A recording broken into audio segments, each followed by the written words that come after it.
جاغلان قربان بشیم با هم اکوکوی خوشمزه برای شام امشب چه کنیم.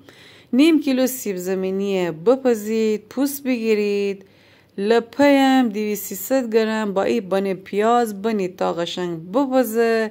بعد از اینکه بپخته قشنگ خنک بسته یا میکسر جا یا مولینکس جا قشنگ اونه آسیاب بکنید. مواد که آسیاب بگودید کاسه جا دو کنید. سیب زمینی هم رنده بکنید. همه سیب زمینی که رنده بگودید 2 تا مرغانه کاسه جا دش کنید. زرچوبه، نمک، فلفل سیاه، فلفل قرمز همه با هم قشنگ مخلوط بکنید. ایت قاشق زعفرانم برای عطر بوش بهش اضافه کنید. بعدن دست جا شکل بدید، کنجد درون بزنید. خکاری که داغ کده بید کوکان اون جا تودید. ایتا تا قشنگ سرخه با.